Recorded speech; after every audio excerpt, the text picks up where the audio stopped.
right. Why are we doing this? Because you want to share your story about like how you felt before you started having health issues. You felt really good, and then your mental health like slowly started to decline. You were having problems with depression, like wakefulness. You were exhausted all the time, and that lasted for like a decade. And then you want to share that story with other people because it is like a valuable story to share, because you were able to come out of that brain fog and feel significantly better, and you didn't think that was a possibility. Yeah, I was in university. I was fine. I always refer back to that time because that's the time that I remember the most vividly, that I was feeling okay. Between the ages of 18 to 23, 22, I was like a really, I would say, healthy, happy, thriving person with lots of energy, a lot of excitement for life. And then I graduated university. I had a gap year, but then during that gap year, I applied for graduate school in Belgium for my master's degree. And then everything kind of started more kind of strongly there. Before then, I had some signs of it. During my gap year, I had some decline in my mental health. I was feeling kind of, in general, less motivated, more tired. I was taking French lessons kind of on the side. I had a part-time internship job in a nonprofit. I had lots of things going on, but like I was kind of starting to notice I didn't have my usual energy and motivation for things. But I didn't quite, like, I was still kind of functional. Anyways, I applied, I got accepted, I moved to Belgium. Within like the first few months, like as soon as the classes started, I just realized like I was having difficulty waking up feeling rested. I was feeling stressed out. I had low motivation for like the coursework and like getting things done and my finishing my assignments. I thought, well, it's normal, like it's the first time I'm ever moving abroad. Like I'm here away from my family and I have so many responsibilities suddenly, like on top of the graduate school. I just thought maybe it was like a normal reaction to a stressful situation, but I was struggling a lot. I didn't go see any professional for it. I just like kept just going, trying my best. But it, like now I know it wasn't normal, like the way I was doing it. I was crying every single day. It's not normal to cry every day. It's not like normal to wake up feeling tired every morning, I remember also like waking up from anxiety at like 5 a.m. in the morning and not being able to fall asleep and all that, and then feeling tired all the time regardless of how I slept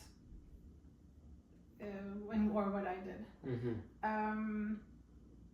So yeah, I was falling asleep in the library often. I felt like I couldn't concentrate. Because I couldn't concentrate, I worked longer than anyone else. And I remember like asking people, because my friends were in school, like my classmates, like they had the schoolwork and then like they had their exams and everything. And then they went out to have beers afterwards, like they did stuff after. But I never had the energy to do anything because I always felt like, oh, I'm so behind. I couldn't concentrate properly, so I have to now work more. Right. So I would go home and work more. And then were you already on medication at this point or no? No, not at all. I had never had anything like that before. I had never experienced like anything like that before. Right. So I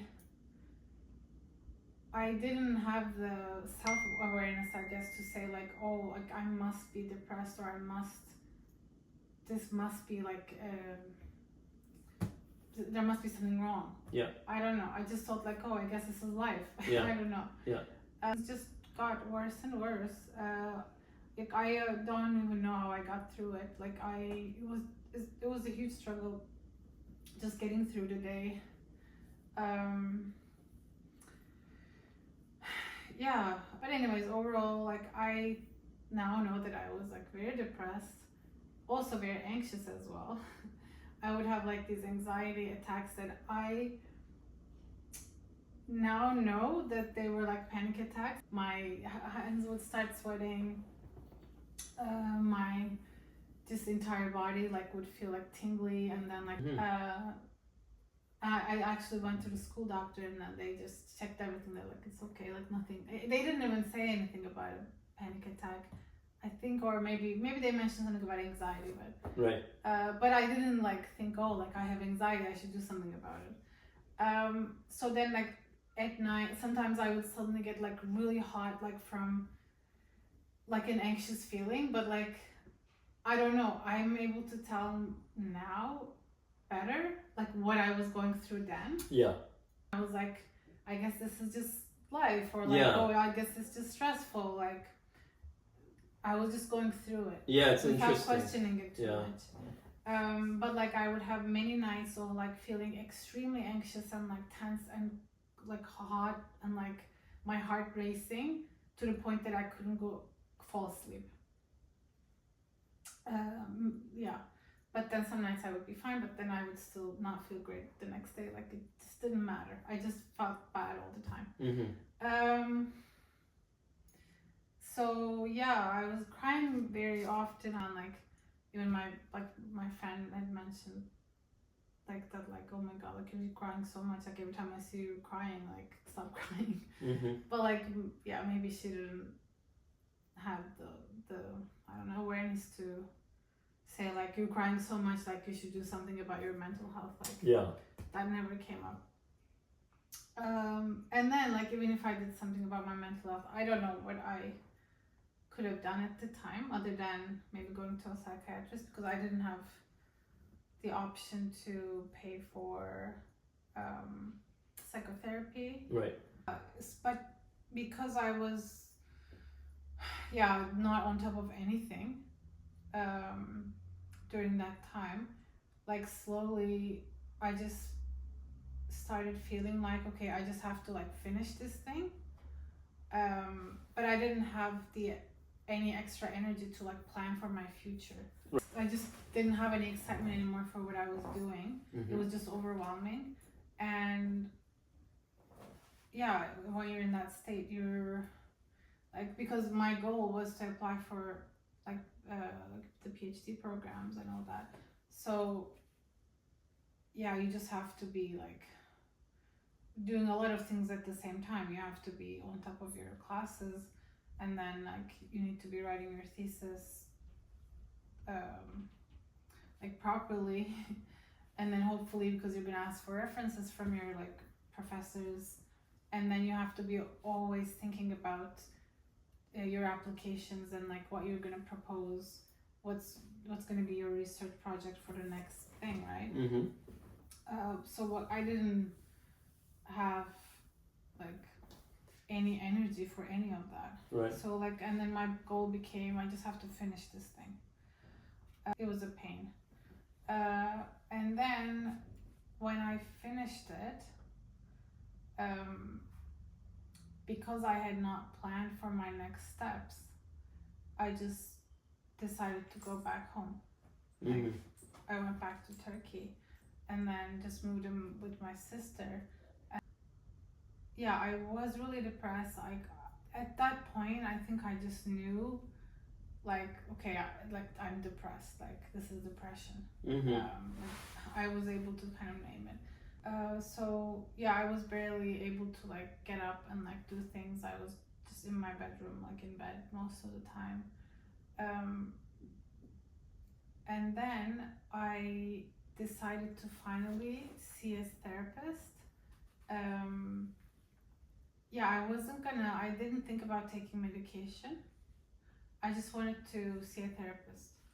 There was this guy, psychiatrist, coming from a psychiatric background, but he was a psychoanalyst, and he was someone that I had heard of from other people, and then he had written some books in that field. So like he was a well-known name in the field.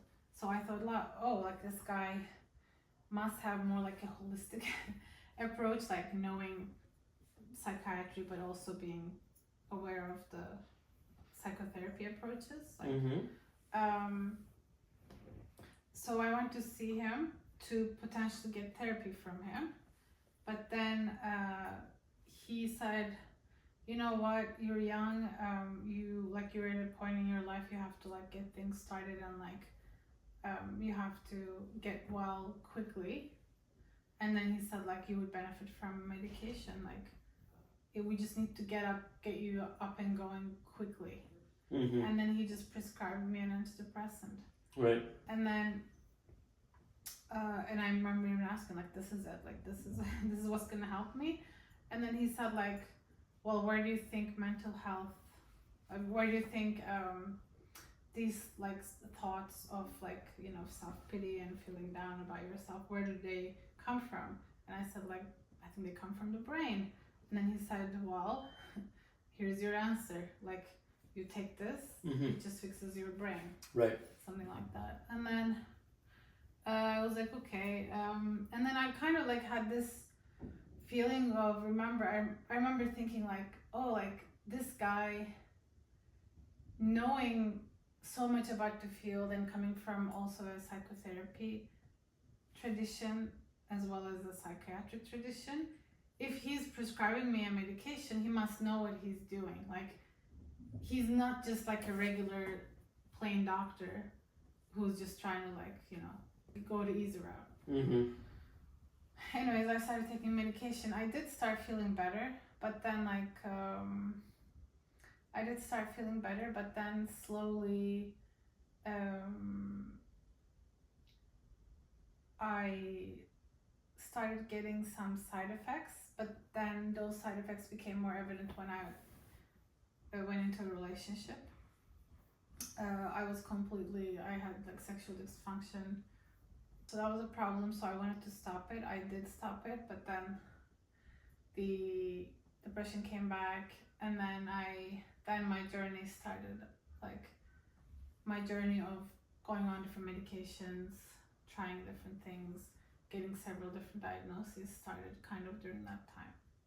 So yeah, I was on I stopped my medication, the depression came back, and I went to another psychiatrist. She diagnosed me with ADHD, and then she put me on a combination of an antidepressant and the ADHD medication. The ADHD medication made me very angry. I mean, it's like the similar patterns happened over and over after that. Yeah. So it made me really angry and like really kind of triggered some OCD like traits, symptoms, I don't know. So they tried to manage that with an antidepressant. That's when I tried Zoloft. But then the combination of the two, like in the end, I didn't feel that much better. Like there was a time where it felt like the stimulant medication was kind of helping me get things done. But then overall, like the irritability and the kind of the OCD like things that it caused was like worse than the benefits that it provided. And then in the end, I actually think that it didn't really benefit me at all.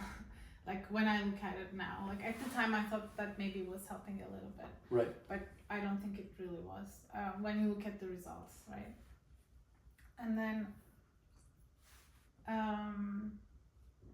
so I decided to, that's when I kind of like, I was still on those medications, still thought that I had to be on them because I had these conditions. Mm-hmm. And then I tried stopping the antidepressant medication, thinking like maybe, like if I have ADHD, then why am I taking it as the other one? And then my doctor always kept explaining like, oh, like ADHD medications tend to give you anxiety, and then you have like mood disorders as well. And then they usually go together, and then I was okay. I said okay, and then I kept taking them. And then I moved here. Well, I moved to Canada and then to Toronto, and then I had to get another doctor because I was using prescription medication. And then my new doctor in Toronto, then for depression and anxiety, I scored really high. And then, he then put me on a different antidepressant, which was Trintellix, vortioxetine, and then he wanted me to briefly stop the ADHD medication because I think we discussed that like the ADHD medication could make the depression worse, so we have to address the depression first. Mm-hmm. And then I was just on the antidepressant. I did feel again better briefly, but then the side effects were really bad. I messed up my sleep. Again, sexual dysfunction. And I stopped it. And then because of my complaints about the sexual dysfunction mainly, I think, my doctor suggested, okay, there's this medication called Wellbutrin that doesn't cause sexual dysfunction. So why don't you try that? And then it made me extremely irritable, anxious, and angry, like terrible. But then I say that now, like I know how I felt and I didn't feel good, but I always thought, well, this is kind of the treatment, like I guess I have to do it. Like for my, and then like it's kind of difficult to maybe sometimes judge how you feel like when you're in it every day. Yeah, absolutely. Because you're just like, especially when it's been a long time. Yeah, it's been a long time. That was my kind of constant state. And like I didn't have any days of feeling like, oh, like I can tell a little bit better now how I felt then, and then I actually didn't feel good because now I feel good. And yeah, I can tell that I didn't feel good at all then. Right. So I was on Wellbutrin, and then he put me back on the stimulant medication.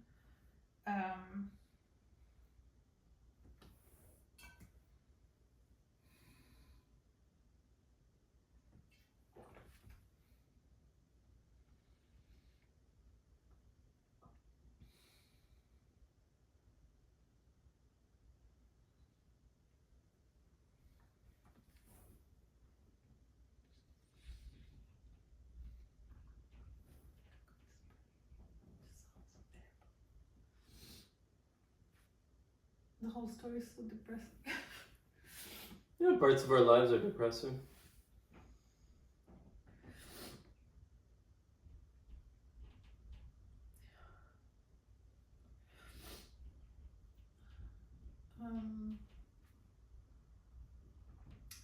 So it's just such a long time of not feeling good. It's like ridiculous. Like, mm-hmm. Yeah.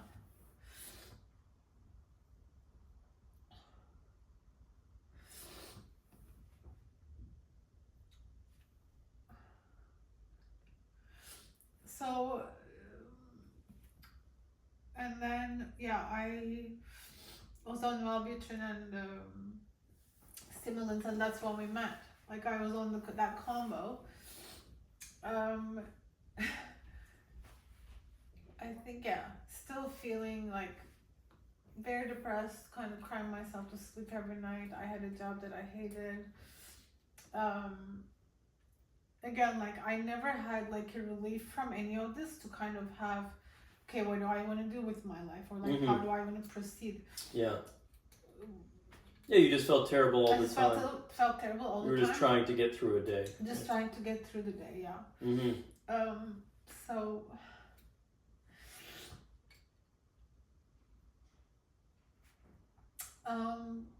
yeah, so we met, and then I was actually still quite depressed, and then my medications definitely were not working, and then but I was seeing my doctor regularly, and then when I reported at one point, I don't remember exactly when, but he suggested that we could add. He first added Abilify and then Rexall T, like as a booster to boost my antidepressant medication. He said like they can be used that way. Mm-hmm. I always thought they were kind of like an antipsychotic medication, like, or used it in like more psychotic cases or bipolar disorder, even though I didn't have that. So yeah, he told me that it's normal to add that, and then so we added that. The Abilify gave me an incredible amount of feeling of restlessness, and now I think it's called akathisia, like restless legs, restless body. I can't like sit still. I feel like my body is like too small. Mm-hmm. Kind of feeling. And then he switched me to Rexall T, and then that didn't do that, but then it also didn't do anything. Didn't help at all. Like, didn't really literally change anything in my mood. So I just kept using them while hoping. I also like started therapy during that time as well, like that I was seeing a therapist every week, but I don't know, it wasn't really making a difference. And I had seen a therapist for 3 years before that when I was in Turkey again. Like, I was still struggling. Didn't really change anything. At the end of the day.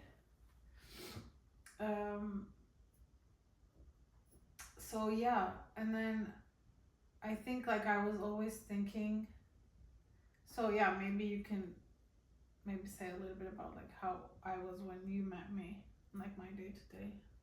Yeah, I would say generally you were tired all the time, which I found a little bit frustrating to deal with, because we were working together, and so, we were kind of relying on each other,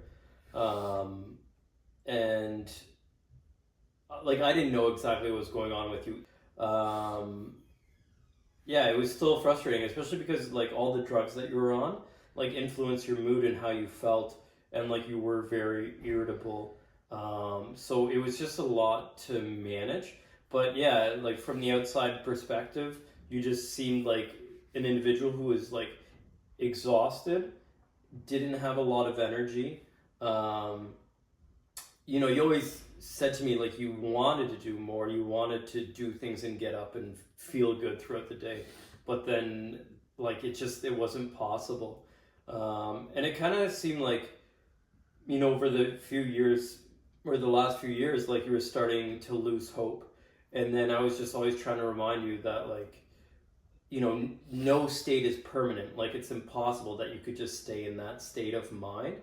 And so I tried to encourage you to take psychedelics, because I took psychedelics to help treat my own depression. But knowing what we know now, it's kind of interesting realizing how much of an impact like the foods that both you and I eat like have had on us. It's possible that like, if these things were caught much earlier, then like we would have felt significantly better. Maybe we wouldn't have gone through the depression that we went through. We certainly would have had more energy and been more awake. Because we both kind of had like downward spirals with our lives and how we felt. And for you, it lasted a lot longer than me. But yeah, I would say for the first like 3-4 years we were together, you were just tired all the time. You would get a full night's rest, you would wake up, and then you would need to go take a nap again. And this is tough because like, you know, you're trying to be, I don't know, just like an individual in society who's contributing. And like you went back to school, and so obviously you, like once you wrapped up school, you want to get out and start working for like a company or a business or even yourself. But it feels like difficult and stressful to do that. Because like you feel so exhausted and you are really tired often, and so you don't know if like you apply to an organization if they can trust you, if you're a reliable person, which would just be an added layer of stress on top of everything else. So it's inevitable that you're going to doubt your own capabilities, and that's going to influence, you know, how you interview, how you feel about like even trying to pursue something like that. So yeah, eventually I convinced you to take psychedelics. So you tried like a few mushroom doses, and I was really hopeful that that would be able to like completely change your mindset, because they can be pretty powerful tools if done correctly. And I definitely think it had a positive influence on you, but not in the way that you needed. And so at this point, like I listened to a lot of different like podcasts, and recently I'd heard about Michaela Peterson talking about the carnivore diet. And so I started to suggest that you should try it. Essentially, going on an elimination diet, because it seemed like nothing else was working. So let's try this and figure out, okay, like, you know, is it the foods that you're eating that are impacting like your mind, or like your body, and like how you feel about yourself and how you sleep and all these things. And so, you decided to go for it. And then I think within a week you started to notice some changes. And then, so you stuck with that for how long? I think like a month and a half, just strictly eating meat? About a month. Yeah. The first 2 weeks strictly, and then by the third week I started adding. I think the third week I started adding like a small amount of fruits, berries. You would add things in occasionally, and then you started adding like some more stuff in, and then you notice, okay, like when I eat this, then this happens, like I get a headache, or I'm starting to feel tired again, or my brain's getting really warm. I don't feel good, so okay, like I'm gonna try and stay away from that. So for the last little while now, you've been like a scientist, like trying to figure out like what you can and can't eat. It's a lot of work, but like it's worthwhile, because like your life is completely transformed, right? All the things that you dealt with for the last decade, most of that is almost completely gone. Your depression is gone. Your brain fog is gone. You're sleeping a lot better. There's still some food triggers that you're discovering right now, because it hasn't been that long. But you're able to like live your life the way that you used to live it before like all these problems happen. I don't know, most people go down the path of, well, I don't feel great, I have ADHD, I'm feeling depressed, I have this, I have that, and then you go to a doctor, they start prescribing all these things to you, and then those have pretty dire consequences sometimes. And then it becomes a long journey, and you just feel like you've wasted large portions of your life. And the intentions are good from these doctors potentially prescribing these things, but focusing on nutrition and diet and where we're getting our food from, I mean, that should be like the focal point. That's where we should all start from, and then and then move on from there. My diet completely transformed how I felt. As opposed to the other interventions who like slightly improved it, right, or like improved it a little bit, but then gave me side effects. Right. It's really difficult because, like, you know, until you figure this out, like, it was difficult being in a relationship with you and connecting with you because you were so angry and so tired all the time. And, like, yeah, I don't know, it's just like layers. They keep adding on top of each other, and it's not your fault. You don't know what's going on. And, like, it's great now that, like, you know, the knowledge is out there, and I think it's going to spread absolutely. And it will transform, like, millions of lives for certain. It's just, yeah, it's sad. It's sad having to go through that because, you know, who you are now, how you feel now is not who you were. That's like, it's a different version of yourself. It's like a version that's like under stress. Yeah, it's just sad to think there's so many human beings out there who, you know, who don't know this information, don't feel great, and they're trying so hard, but they can't help but be a poor version of themselves because of the drugs that they're on, or because of, like, you know, the brain fog that they have throughout the day, and they're not thinking clearly, and they're not sleeping well. So, yeah, it's pretty incredible because if these changes are made, like, a significant portion of, like, the people on the planet will most likely feel a lot better, which will make the world a better place. I remembered my healthy self, and I knew I could be better, but just it's not having that and suffering through, like, losing 10 years to it. It's just really sad. Right. But, like, we kind of jumped ahead, but I wanted to go over how I actually discovered the ketogenic diet. So I had heard about it from Dr. Chris Palmer when he was on Andrew Huberman's podcast. Anyways, I watched the episode with Dr. Chris Palmer, I, like, had goosebumps the entire time.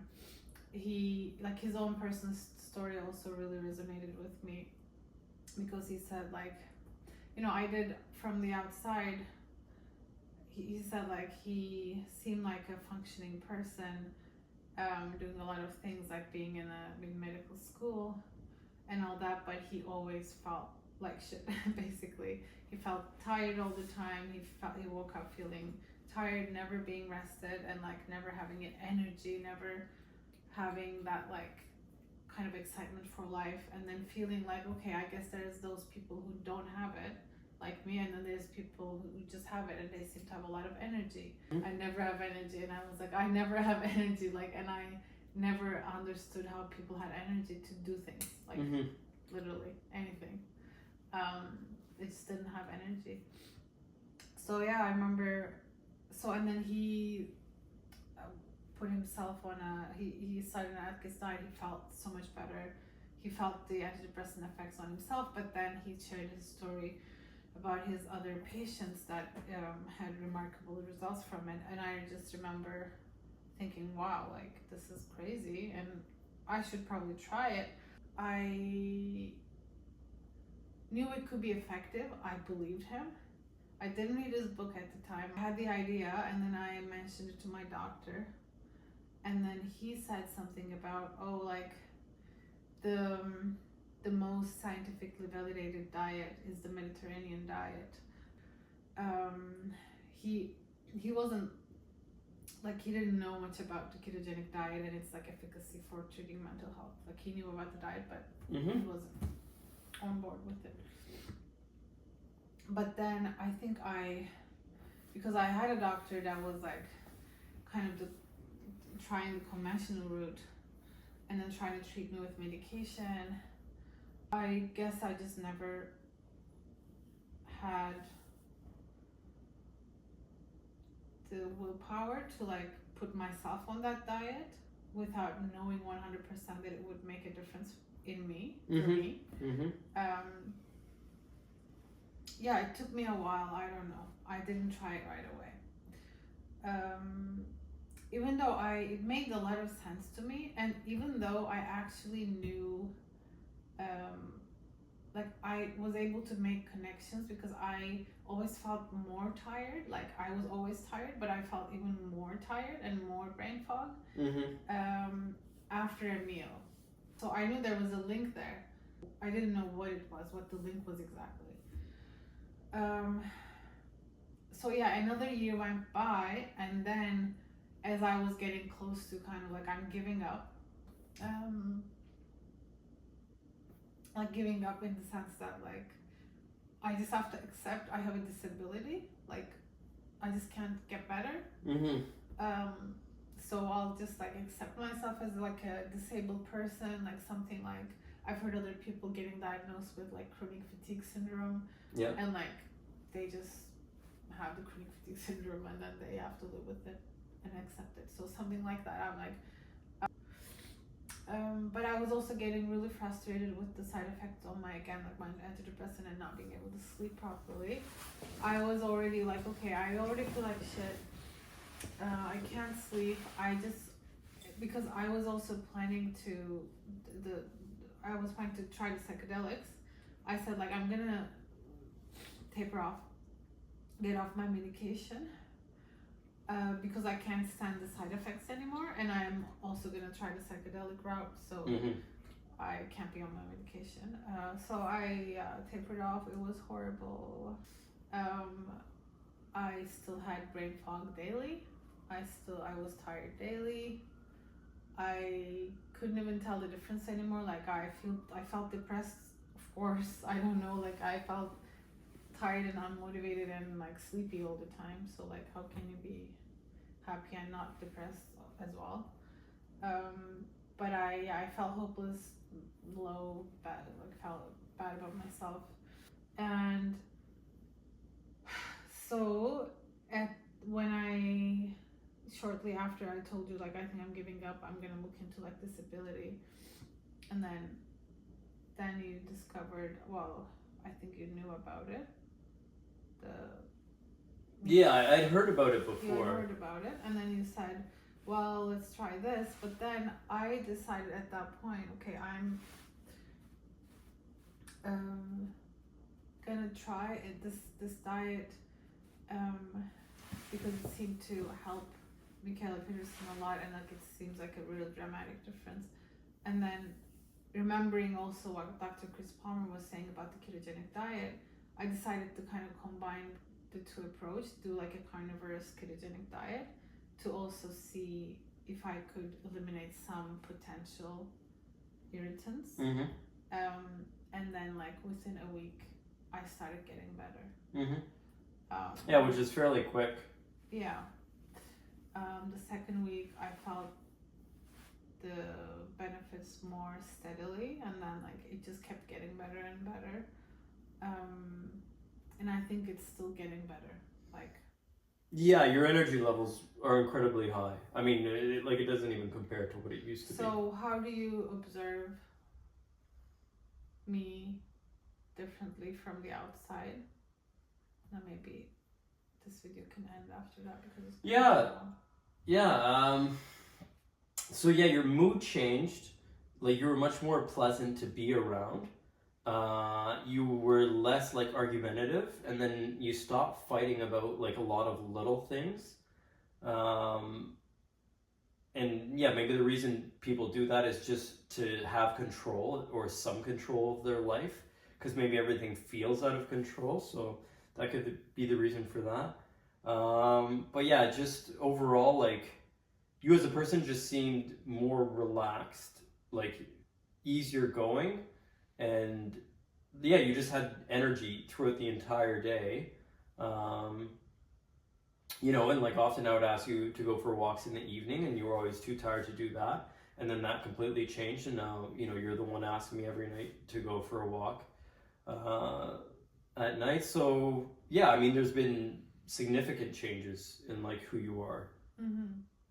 Yeah. It's kind of crazy. So yeah, but then I read Chris Palmer's book to understand what was going on with me, like why it helped me so much. Yeah, I feel